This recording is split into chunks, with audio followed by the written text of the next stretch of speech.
Remember, a Hallmark card when you care enough to send the very best.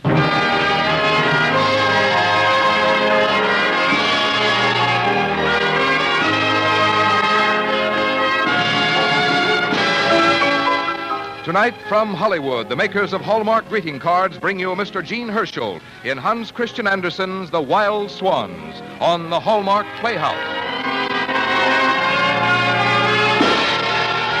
Each week, Hallmark will bring you Hollywood's greatest stars in outstanding stories chosen by one of the world's best-known authors, the distinguished novelist, Mr. James Hilton.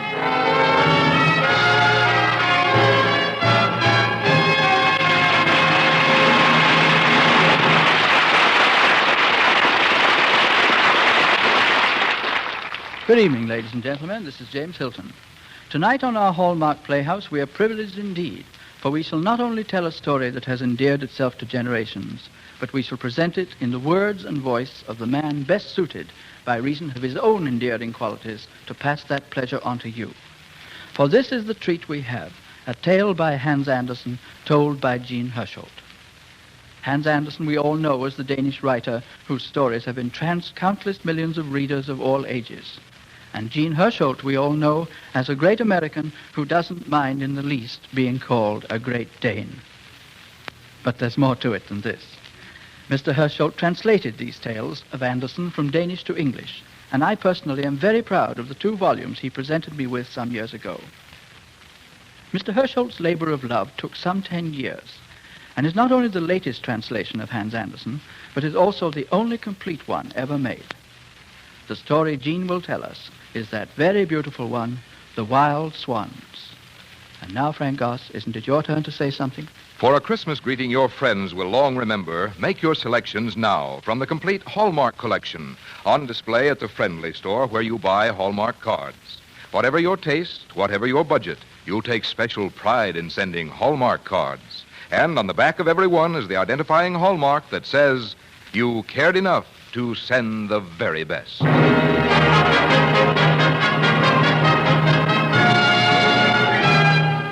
Hallmark Playhouse, starring Gene Herschel in Hans Christian Andersen's The Wild Swans.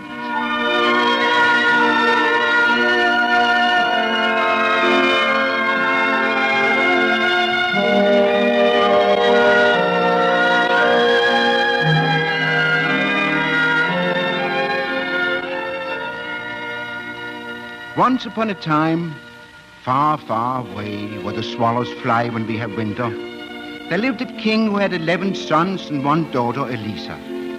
They were all greatly loved, and they were very happy until one day, many years after their mother's death, their father married a wicked queen who did not treat his poor children at all well. She sent little Elisa to live in the country with some peasants. And before long, she made the king believe so many falsehoods about the princess that he took no further interest in them. And so one night, while the princes were asleep, the queen stole into their bedroom. She walked from bed to bed with a small vial in her hand. 1 drop on each of their foreheads. 1, 2, 3, 4, 5, 6, 7, 8, 9, 10, 11.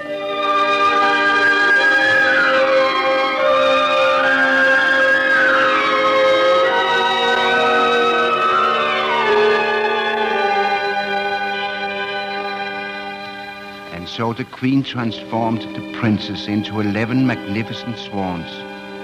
It was so early in the morning that the sister Elisa was still asleep when they flew over the peasant hut where she was staying.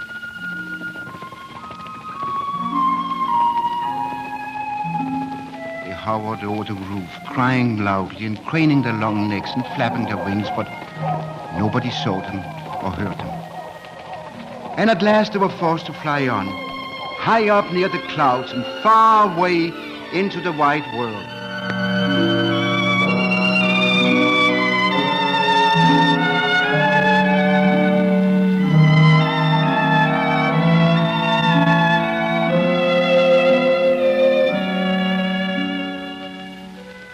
little Elisa grew up in the forest, lonely for her brothers and dreaming of the day when she could see them again. She was lovely. When the wind stirred the hedgerows outside the hut, it whispered to them, "Who is prettier than you?" And the roses always answered, "Elisa." She was fair instead of fair. And as she grew, she was more and more the princess that every woman should like to be and every man should like to win.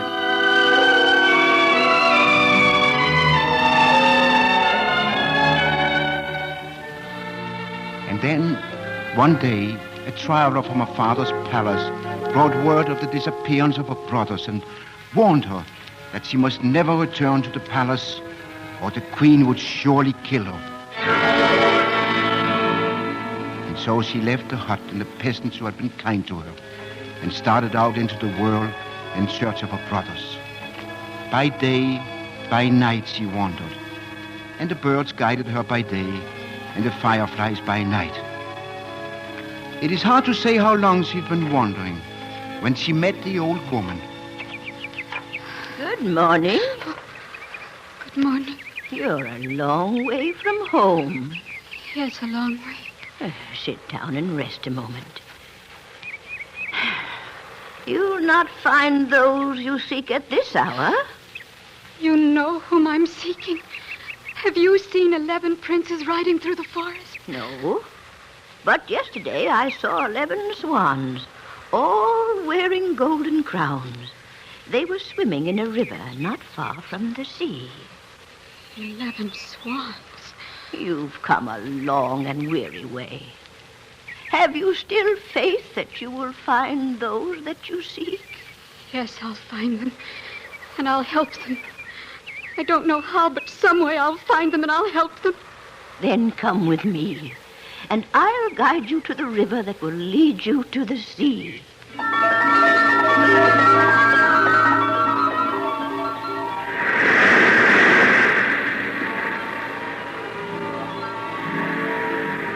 And so Elisa came to the sea. And just at sunset, she held up her arms to the sky. And like a white ribbon unrolling in the air, 11 white swans with gold crowns on their heads flew towards her. And as the sun yawned and pulled the sea up over his head, the swans threw off their feathers. And there were the 11 brothers she had searched the land to find. Oh, Elisa. We've talked constantly of what it would mean to see you again, to have our arms around you and to hear your voice. I've been so lonely for all of you. I didn't even know you weren't at the palace until a few weeks ago. Every day we are forced to fly about disguised as wild swans. But at night, when the sun goes down, we take back our human form. The moment the sun goes down? The very moment. And so at sunset, we must always look about us for some sort of firm foothold. Because if we were flying at sunset, we would be dashed down to the earth immediately.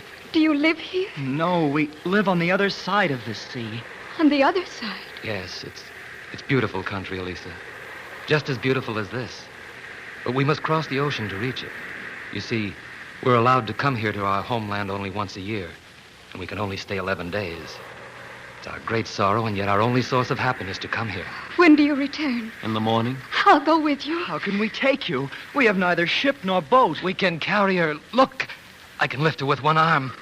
Surely the wings of all of us should be strong enough to carry her across the sea. It's a long and dangerous way, Elisa. I'm not afraid. Oh, please take me with you.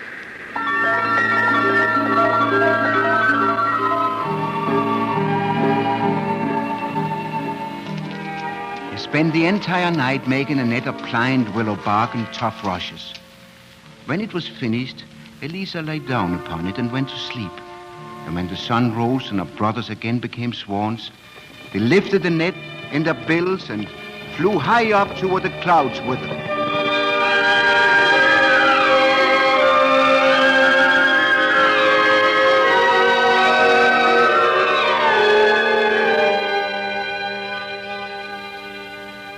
That night, Elisa found herself in a strange land on the other side of the ocean, in front of the large cave that was the home of her brothers.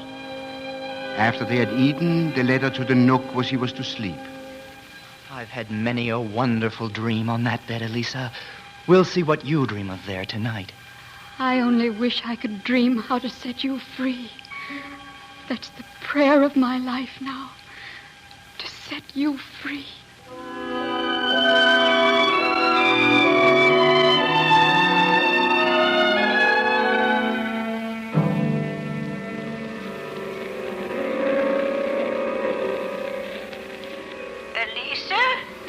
Elisa, dear, do you remember me? Yes. You're the old woman who led me to the river. What are you doing here in my dream? You prayed for help. I've come to you in your dream to help you if I can. Do you see this stinging nettle in my hand? Many such nettles grow around the cave where you sleep. Only those and the ones that grow upon graves in the churchyard may be used. Remember that. Crush the nettles with your feet, and you will have flax, which you must spin and weave into 11 shirts of mail. Once you throw these over the 11 wild swans, the spell over them will be broken. But keep this well in mind. From the moment you undertake this task, you must not speak. The first word you say will strike your brothers' hearts like a deadly knife. Their lives are at the mercy of your tongue. I'll do exactly as you've told me. Exactly as you've told me. Exactly as you've told me.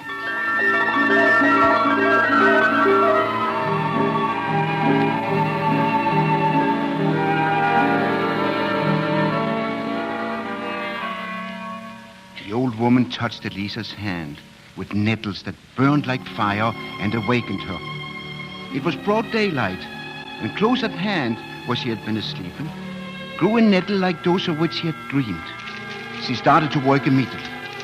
Great blisters rose on her hands and arms, but she endured them gladly. She crushed each nettle with her bare feet and spun the green flax. She finished one shirt and set to work on the second one. And then, suddenly, cutting across the hot afternoon, she heard the sound of a hunting horn on the mountainside, and dogs coming closer and closer. She made a bundle of the nettles she had gathered and ran into the cave with it. A moment later, she heard the dogs and the voices of people just outside. And several huntsmen came into the cave. And one of them was the tall, handsome king of the land. He stood for a long time looking down at Elisa. Hello.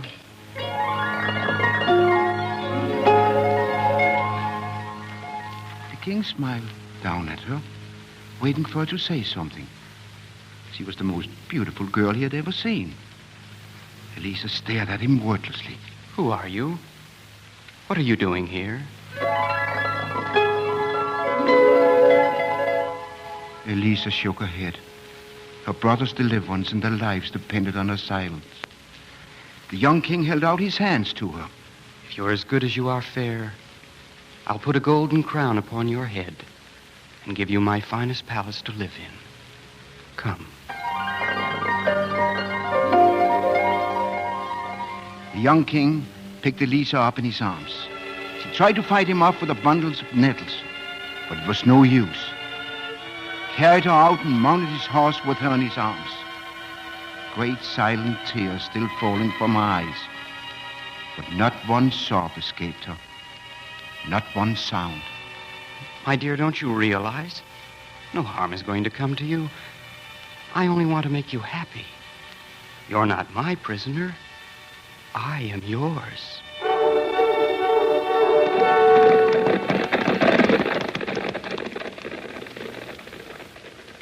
The king rode off down the mountain with Elisa in his arms, and all his huntsmen galloping behind him.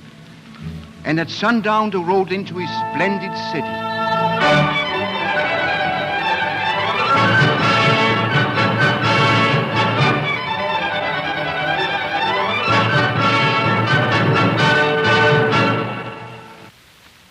This is my kingdom, and now it's yours.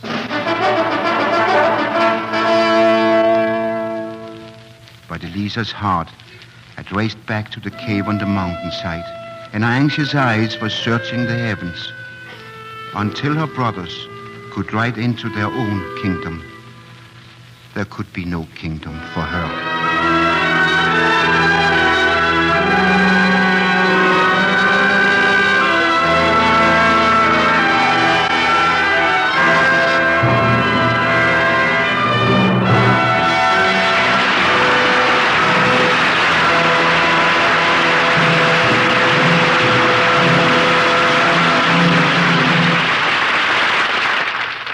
In a moment, James Hilton will return to introduce the second act of Hans Andersen's Wild Swans, starring Jean Hersholt.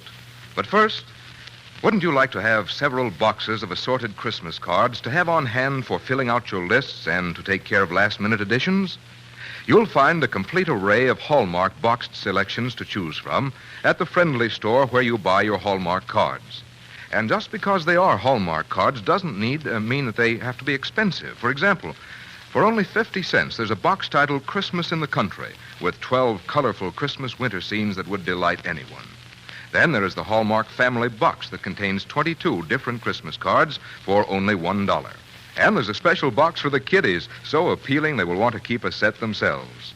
Among the many other Hallmark box selections are old-time prints by Currier and Ives, colorful Christmas scenes painted by Norman Rockwell with the kindly understanding for which he is famous, verses by Edgar A. Guest, America's favorite poet, winter scenes that recapture childhood memories by Grandma Moses. And in the Grandma Moses collection, there's a large reproduction of one of the subjects for you to frame and keep. And remember, when your friends receive these fine cards and look on the back, as you did, they'll see the hallmark and know you cared enough to send the very best.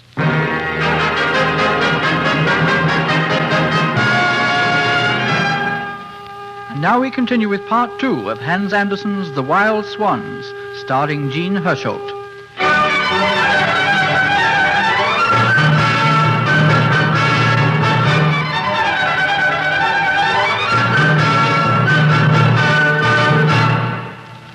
The king led Elisa into his palace, and he had his handmaidens deck on satins and laces.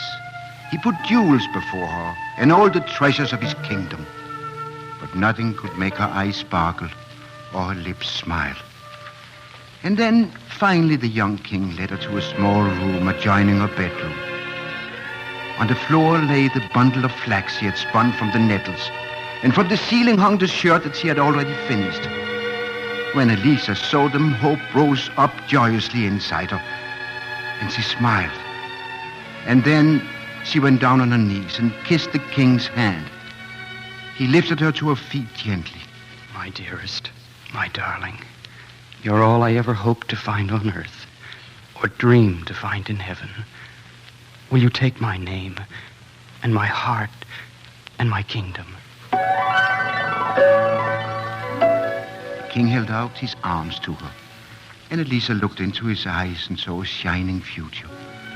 And so she put her hand in his, and that was her promise.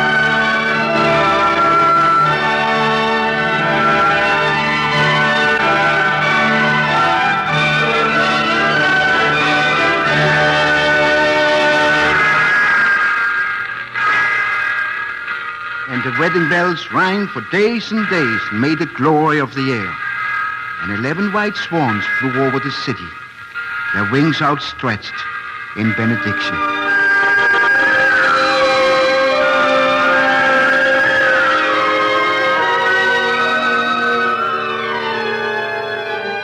And so it was that Elisa endured the physical pain of the nettles and the flax and the mental anguish of loving and not being able to speak of love. Night after night, when the king slept, she stole away to that small room. And if he noticed that her hands were blistered and raw each morning, he never asked for an explanation. Night after night she worked, and to her the burning nettles had the silken softness of feathers of swans. At last, one night, when she was at work on the 7th shirt, she saw that there was not enough flax left to finish it. And she remembered the words of the old woman. Do you see this stinging nettle in my hand? Many such nettles grow around the cave where you sleep. Only those, and the ones that grow upon graves in the churchyards, may be used.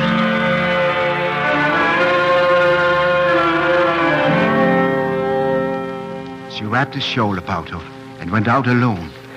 Alone through the dark, shadowed palace. Alone through the frightening blackness of the gardens. Were those footsteps following her? Or was it only the wind? She didn't dare pause to look back. Alone through the long, empty alleys. Alone through the deserted, threatening streets. Alone into the churchyard. Alone to the very edge of the graves to gather nettles, while the ghosts and the ghouls and the witches circled around her. Fast on, trying to snatch the living breath from her. She kept her eyes on her task, and she prayed as she worked. And at last, her bag was full of the nettles. She rose then, and steadfastly faced the ghostly circle. They moved about her, faster, in an ever-tightening ring. Her will as strong as her faith in God, she walked steadily towards them, and the terrible music clamored and dinned in her ear. But she walked through the circle. She walked through, and they fell back before her. She hurried home through the dawn. She had no idea that someone had been watching her that night. That even now, one of the king's trusted ministers was hurrying to tell him that his wife was a witch, and that she had been received by the witches and ghouls at their revels and been permitted to leave unharmed. I can't believe it. It is true, Your Majesty. I saw the Queen leave the palace. I followed her to the edge of the churchyard. I saw her arrive and leave with my own eyes. So fair, so lovely, so good. Surely you must be mistaken. Look at her hands, Your Majesty. Ask your own heart the answer. It's true, her hands are often sore and bleeding. All witches' hands are like that. It's caused by the poisonous vapors and the potions they brew. Could a witch be as beautiful as she is? A powerful witch may create almost any illusion. You know that, Your Majesty. But punishment for witchcraft is death by fire. I'll not sentence her. Then the people must judge her and sentence her. It is the law. Let the people judge her if they like. But I cannot do it.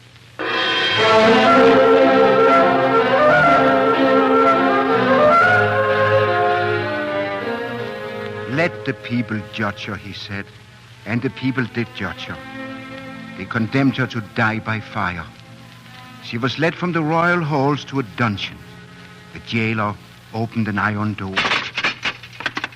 In with you now. Let's see if you're witch enough to escape that fire in the morning. You'll have no silks and velvets down here. Use your bundle of nettles for a pillow. Use these coats of mail you've woven for your covers. Lisa went to work immediately. She was completely alone. But towards evening, she heard the rustle of a swan's wings outside her window, and she wept with joy to know that her brothers were close at hand. Her fingers flew, untiring, unfaltering, as the night deepened and then began to fade.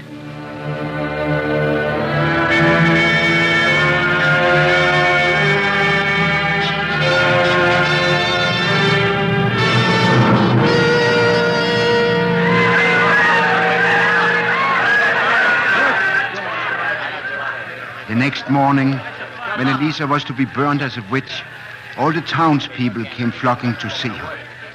Her cheeks were deadly pale, and her lips moved in silent prayers as her fingers twisted the green flax. 10 shirts lay at her feet, and she worked away on the 11th. Look at the witch mumbling. Why don't you take her filthy sorcery away from her? How do you know what revenge she's creating? Take her poison flax and tear it to bits. She may kill us all with it. Kill the witch! Kill the witch! Hasn't anyone the courage to take that flax from her hands? Look! Up there in the sky! 11 swans! It is a sign from heaven. She must be innocent. The 11 white swans flew down and made a ring around Elisa with her flapping wings. The mob drew back in terror. Only the executioner stepped between the Swans toward Elisa. But before he could reach her, she hastily threw the 11 shirts over the Swans. Look at that. Now I may speak at last. I am innocent. I'm innocent.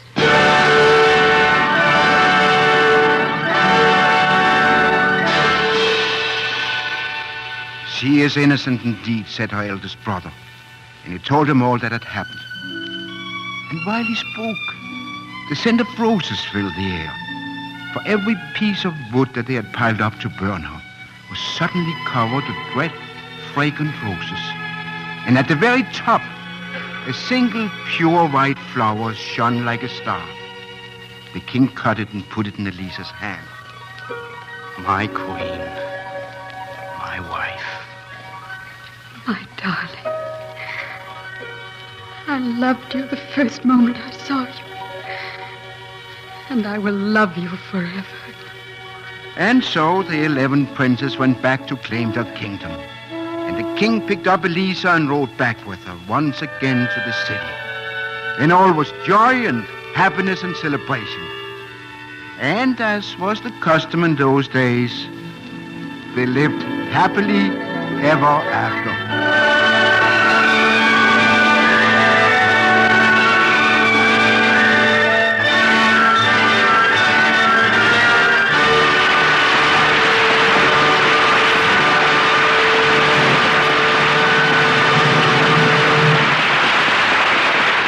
In a moment, James Hilton and Jean Hersholt will return. But first, may I invite you again to see the new Hallmark Christmas cards now on display at your friendly Hallmark dealers.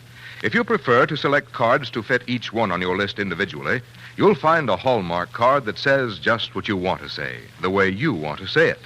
There are Hallmark albums from which to select cards for imprinting with your name. And there are the many boxes of assorted Hallmark cards. Yes, whatever your taste, whatever your budget, there are Hallmark cards you'll take special pride in sending. And when your friends receive them and look on the back, as you did, they'll see the Hallmark and know you cared enough to send the very best. Here again is James Hilton.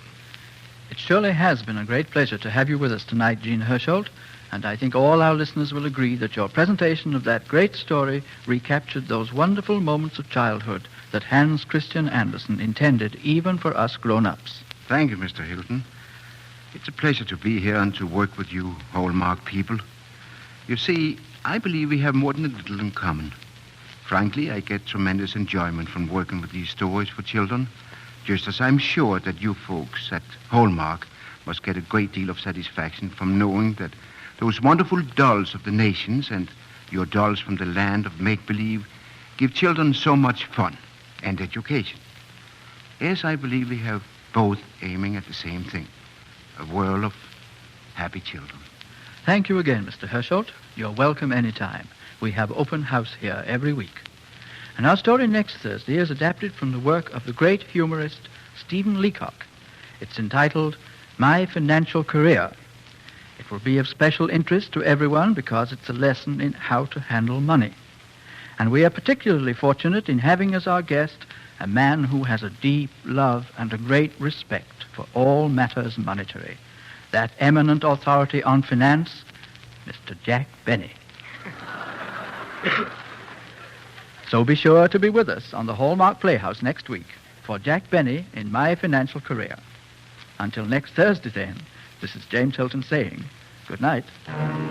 Jean Hersholt, who stars as Dr. Christian on the Vaseline program, is heard on CBS every Wednesday evening. Look for Hallmark cards that are sold only in stores that have been carefully selected to give you expert and friendly service. Remember, Hallmark cards when you care enough to send the very best. Don't miss next Thursday at the same time when James Hilton returns to present My Financial Career, starring Jack Benny.